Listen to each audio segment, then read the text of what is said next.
Today's voiceover talent is more than just a pretty voice. Pretty voice. Today's voiceover talent has to be a boss. A boss. Join us each week for business owner strategies and success with your hosts Ann Ganguza and Gabrielle Nistico, along with some of the strongest voices in our industry. Rock your business. Rock your business. Rock your business. Like a boss. Like a boss. Rock your business like a boss. Rock your business like a boss. A VO boss. A VO boss. A VO boss. Hey guys, before we get started on today's episode, we want to share some boss solutions. VO Boss has amazing classes that can help you to self-propel your goals and increase your business and your bottom line. So for both beginning and advanced VO talents, we have our Boss University. This is like our podcast on steroids, guys. This is me and Ann at our best, doing what we do, putting our boss brains together, right? Because two boss brains is totally better than one, and giving you all kinds of webinars and ways that you can improve your bossness and bossability. Go to voboss.com and just click on the shop tab. And now, on with the show. Welcome to the VO Boss Podcast. I'm your host, Ann Ganguza, along with my gorgeous entrepreneurial co-host, Gabby Nistico. Hey, Gabby. Oh my, thank you. Hello. I feel the love. Gabby, I think you mentioned to me the other day that we have a listener question. We do. It is time for another boss fix. I wish we had like a dramatic drum roll or something. Drum roll, please. Yeah. Yes, drum roll. I'm not a good drum roll. I can't. I'll find something in post. It's okay.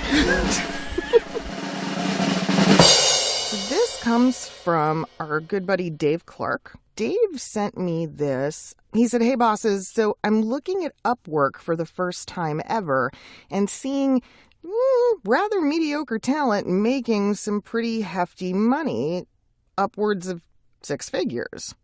What the hell? Is it a big no-no to be seen there? Even if you're posting a decent rate, say something like $300 an hour. Do you set up an account under a different name? Do you participate? Do you not participate?" He makes a great point. He says, who doesn't want a piece of $100,000? Thanks for any insight you can offer. Good question. Wow. Right? Back in the day when I first got into voiceover, I spent a good amount of time on the freelancer sites. And back in the day, it was freelancer.com, Elance. I think Elance now is become Upwork. So there's tons of them. Like, I actually have a list up in front of me of the top 20 online freelancer websites. Fiverr, which of course everybody knows about, Upwork, freelancer.com, DesignCrowd, Guru.com, Next, spelled with 2 X's, TaskRabbit is a big one you hear a lot about, Hireable.com, and there's loads of others, man. There's so many of them now. Well, Gabby, before online pay-to-plays in the voiceover industry, this is how freelancers, evolved and made money and stayed home. And I think it was, I want to say back in the either the early 2000s or late 1990s is when I started noticing them popping up, because that was when everything was starting to happen on the internet, and people, were trying to make money from home and creating their own side businesses. And so I think these sites are the pioneers of online casting, but for multiple industries. Oh, absolutely. And, you're right. It was an early technological evolution, really, of the internet. Mm-hmm. And it was the origin of what everybody now calls the side hustle, right? To really get right down into Dave's question, these sites can be valuable, but there's varying degrees based on the site's reputation and based on the types of clientele the site attracts. So, Fiverr, you and I have spoken about pretty openly, I think. Neither one of us is a huge fan of Fiverr, even though there's a lot of data to suggest that they've changed their business model a good bit. They have. And, Goodness. Yeah, I mean, over the years, they've definitely evolved. And I think we were discussing this the other day, Gabby. I believe that the whole escrow model, that's when it started, and people started wanting to have secured payment. That's when these places, Freelancer, Elance, whatever sites came out and started doing that, because it allowed them to, I guess, make a little bit of profit, being the middleman and servicing and finding jobs for people. So I remember back when there was no escrow and all you had to do was actually, hustle and negotiate. And so those are the very primal beginnings of my negotiation techniques. And I really got a lot of practice, because typically people looking for, help or services on those sites never had a huge budget. To pay. And so they would go to those sites and then they would offer typically a lower amount. But over the years, the sites have progressed where you can now set a per hour rate. And if it's, not abominable, I mean, it can be very respectable. In your case, too, everything you're saying makes perfect sense, because we all know you're the techie brain of the two of us. It's totally up your alley. For me, when I was first introduced to these sites, I was like, I don't know about this.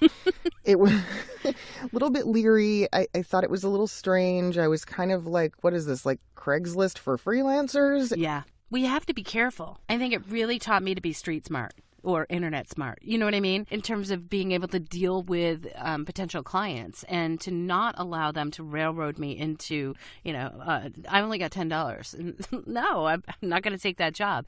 And I think for me, it allowed me, again, I'm all about, should always be about the opportunity, right? Presenting yourself with as many opportunities to get gigs as possible, because, hey, I want to make a living out of this career. I don't want it to just be a hobby. Those freelance websites at the time were good for me in terms of building up my portfolio. And we're seeing a lot of that now. Mm-hmm. We're seeing that these sites really are proving to be the entry or the first gate for a lot of new talent and where people are cutting their teeth, so to speak. When I got started, it was a little bit different.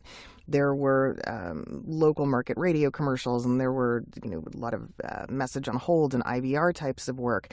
This is really, I think, where new talent are getting their start. And if you have one of the sites, though, that's not forcing you to stay on the site to finish the job and that sort of thing, it's one of those sites where you can go and get a client, and then ultimately you want to keep that client, for the next 5 years, and they come back to you, and they no longer have to go through that site or that channel anymore to hire you. It then becomes a direct client. Well, let's talk about that, because I think it's really important for people to understand that there's nothing wrong with that hiring process and using a freelancer type site. What we have to be prepared for is that those clients are probably totally unfamiliar with the voiceover casting process. Oh, excellent point. They've most likely never done it before. It's a new generation. It's a young generation that's wanting to find or needing to find a project person for a specific thing that they're only going to do one time. And this is how they know to find quality freelancers. And you have to be part of their education, really, Gabby. I think that's important, educating the client on, what it takes to deliver a voiceover, how, what's the process for you and why you might be charging what you're charging. I think that's a big part of it in order to get yourself a good, solid, quality client. Yeah, it's very conceivable that there's going to be a lot of hand-holding. There's going to be a lot of instances where you're really going to have to explain things to the client. Oh, yeah. They're just unaware of. And that can be a little frustrating. It can be time-consuming for sure. So I think those are things that people really need to keep in mind when it comes to the freelancer process. And that negotiation piece, like you were saying, and that is so critical because, man, you have got to be able to stand up for yourself. You've got to be able to know your worth and, command that dollar amount. And some of these clients are really good at cutting back budgets and, getting you to take a lower rate. Gabby, it comes down to this. I don't care how I get the client, as long as I get the client, right? And that they pay me a fair rate. So if I get that client from a pay-to-play, from a freelance website, from a network contact, from a meetup that I went to, I don't care how I get the client. I care that I get the client. And then I care that that client pays me on time and pays me a fair rate. Well, let's talk about the pay portion of things, because that's also where this gets really interesting. So on some of these websites, freelancer.com, for instance, you are not able, and I do believe Upwork is the same way, you are not able to communicate with each other outside of the portal. They have made it so that literally the employment process happens through their website. They're trying to cut down on the number of people that are then able to take the job and move it off of the freelancer site. And I understand that. I mean, that's how they're making money. Exactly. And they're making a lot of it. In the course of the conversation that I had with Dave, he followed up in saying that they do take a pretty big bite out of profit. And he said on a $300 gig, they take $60, leaving you a net of $240. I mean, it's sizable. Well, I think you have to keep that in mind. What is the percentage? I make adjustments when I provide quotes for people. And you know what? They are providing a service, especially if they are requiring payment from the client and holding that payment so that you can get paid in the end. I mean, I will tell you, one of the issues that I had and was so scary when I'm first starting out in voiceover and getting clients on those sites, when there wasn't an escrow feature or having to do the job through the site, like you had to be super on your game in terms of this is what I'm charging, following up to receive payment. And so it really, like I said, it taught me to be smart, street smart about those things, but also appreciate the value with some of the troubles that I did have in collecting the payment, appreciating the sites that do have those facilities in place so that, I can be guaranteed that I'm going to be paid. And they're the ones taking the burden off of me having to go chase down the client to get the payment. So it's kind of like, if people want to pay me via credit card or PayPal, there are fees involved. And so as part of my business, I take those costs into account. So what you're saying is the same way if a job books through an agent and the job is 300 plus 10 for the agent's commission, you're kind of going to account for the same thing here on the freelancer sites. Absolutely. I agree with that. I think that's really, really smart. And I think not a lot of people realize that they can do that, because why couldn't you do it? Why? We're in control. Unless the client is stating a budget, right? We can always say, no. No, thanks. I'd love to help you out. And I can compromise a little bit. And, but your rate is your rate. And if you can stand confident in that rate, you're going to be okay. It's interesting because there are a lot of pros and cons with these sites. Some of them, no, they haven't developed the best reputation, especially a site like Fiverr over the years. But what we're seeing is, for the first time, a platform that is going to give voiceover pay-to-play sites a run for their money. Absolutely. These are potentially the types of companies that are going to start making Voice123, Voices.com, and some of the others start going, uh-oh, there's another way to play. It really, I think, depends on the customer, where they're coming from, how much hiring expertise they've had in our industry. Like, do they hire voice talent on a daily basis? Do they know about online casting sites? They may not know about pay-to-plays, but maybe they know about freelancer sites. I think it really comes down to advertising of these particular players in the game and who's reaching your potential client. And that's, I think, how it's going to play out. I mean, it's funny because the list that you read to me in the beginning, wow, compared to when I started, there was two. there was Freelancer, which started, and I think it was before Elance. It might have been Elance. Yeah. Elance was after Freelancer, and Freelancer I think was the pioneer, and then Elance came along, and that became a little higher. Like at the time that I joined it, it was that was the one to be on because you could get paid better.